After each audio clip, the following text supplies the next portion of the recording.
Do you know your break-even ROAS? If not, you could be risking the future of your business by running Facebook ads or any paid ads for that matter. I've run ads for many e-commerce brands over the past couple of years, and it's shocking the amount of businesses, big and small, that really have no idea what ROAS they need to be getting to cover the cost of their actual advertising. And it only takes about 10 minutes to work this out. So today I'm going to show you how you calculate your break-even ROAS as well as your break-even CPA, so that you know when your ads are profitable. And even if you're someone with a very healthy profit margin and you don't think this is important, you absolutely still want to know it, because it's going to allow you to know how hard you can go with scaling your actual ads. Because right now you might have some loose calculation, but you could be holding back your potential by not scaling your ads right now, by going closer to the profitability line and missing out on making more money now. And then you're gonna have to make that money in the future when the platforms become more expensive. So let's jump onto my computer now, and I'm going to show you that calculation step by step. Right, here you can see we are inside my CPA and ROAS calculator, and you'll notice that there's two different tabs, product CPA and business CPA. So these do different things, right? If you are a brand that has a low amount of SKUs and you're doing like a campaign per product, or if you're a brand that only has one SKU, you're going to want to calculate your CPA and your ROAS KPIs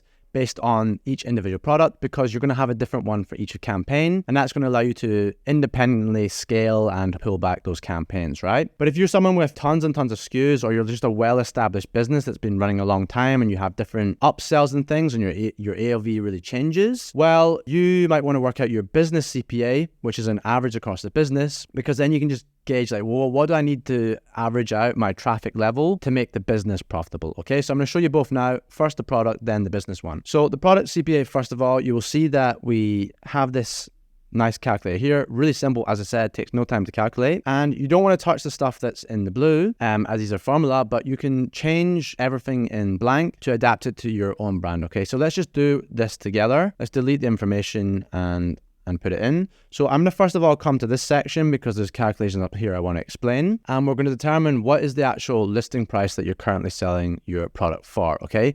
So we're going to use $50 in this example. Well, that's just going to spit out some stuff. So right now our break-even CPA is $50 because we don't have any costs, but obviously we're going to have costs. So let's now add the costs of our goods sold. So your product cost, this is going to be the cost that it costs you for the actual product, the packaging, and the delivery, not to the customer, but to your place of fulfillment. Is that a fulfillment warehouse you're using? Is that Amazon's warehouse? Is that your own house, if you're at that level? Like, where are you sending the actual bulk order to then distribute to individual customers, okay? So we want to include all those costs and divide it by the average number of orders in that batch to give you your product cost. So for this example, we're just going to say, okay, maybe we've got an all-in product cost of $10. Well, you're then going to have a Shopify fee every time you sell an individual order. Okay, so that's an order fee. So even though there might be some bundling and people might buy two, we're just working out what this is on an individual order. Because like I said, if you've got an established business, you'll be doing the business CPA, and that will account for things like this. So what is the individual order fee? Well, it's 1.7% for me in the UK. It might be different for you. You look at Shopify and you can put whatever percentage is relevant. Of course, if you're across multiple markets and they have different fees, just put an average of what you're getting charged. And then you're going to have another fee where they charge like an additional 25 cents on each order. So we want to have that in. And then finally, what is the actual cost to pack it in the fulfillment warehouse and the cost of the actual courier? Okay, so we're going to add in now another one. Let's just say it's $7. That's going to bang out our landed cost. Our landed cost is the cost to actually get the product in the hands of the customer. So all the costs that come before that, you want to have in here. Don't worry about your fixed costs, like overheads and things. We don't need to put them into the cost of our product. That's a business overhead, right? So that's the landed cost. Now you've got the product listing value. Just to show you the calculation is here as well. You can see that we're doing this one, the product cost plus the listing price times the fee that Shopify are taking because it's a percentage, plus the fixed fee they add for every order, and then plus the fulfillment rate. Okay, so that's our landed cost. Our profitability, we're getting $31.90 for each order, and we're also on a 64% profit margin, which is like a decent enough margin, okay? And then you can see that the break-even CPA we need to hit is $31.90 and the break-even ROAS is 1.57. Your break-even CPA is always going to be the profit you're getting because that's obviously the break-even point. And then the break-even ROAS is calculated from these numbers, okay? So if you want to do more than break-even, if you're a business where break-even is not good enough in the front end for you, all you have to do is fatten up the actual numbers here. So like if you want to get more profit on this, well, that's the break-even.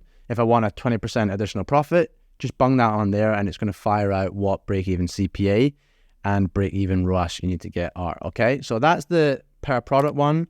Let's look at the business one now, which is going to be a little bit different because what you're going to do is you're going to measure your AOV. So I like to look at the last 90 days. It's a good window of time with enough data, but it's also in recent enough history that the data is still relevant, okay, to what you're doing currently. So 90 days, if you don't have 90 days, you can do 30 days. If you have longer, if you have a couple of years, maybe you're going to look at the averages of the years and you can work out what it is doing. But yeah, 90 days I think is a good window to start with. So your AOV, you're going to look at your average order value. That's really easy to calculate. You basically look at your revenue in that 90-day period divided by the number of orders. Okay, so not divided by the number of products sold or customers, it's divided by the number of actual individual orders that are coming through on Shopify. Okay, so if someone orders 3 items in one order, that's just one order. That's the number you're dividing by, okay? So that's going to give you your AOV. You're then going to calculate your cost of goods sold, which was everything apart from the delivery to the customer, okay? So we're just saying here that's going to be $20 as an example. That's going to include all those Shopify fees because you're just taking the average of what it's costing you. And then you're going to add on what is your average fulfillment cost.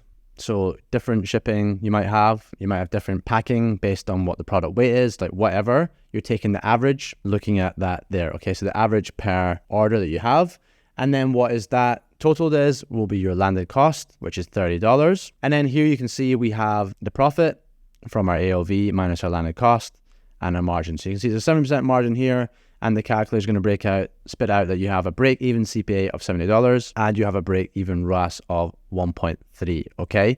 Now, again, if you want more profit on the front end, all you have to do is increase the value in this by whatever factor and you'll be able to get more profit on the front end if that's something you can achieve. But remember what you want to do is like the real strength of Facebook ads is just acquiring customers. So you acquire customers on the front end, then you can upsell them later on the lifetime value of the customer. That's why we want to go as hard as possible in acquiring customers, and we basically just want to cover the cost of our advertising so that the business is sustainable in doing that, okay? So that is the calculator. Guys, it'll be in the description. Go and use it. Thanks for watching, guys. And as always, help a brother out. Give it a like, share with a friend. That's the best way to help the algorithm. And if you aren't already subscribed, I'm trying to get to 1K by the end of the year. So please definitely do subscribe and help me meet that target. So until the next video, have a good one and I'll see you very soon.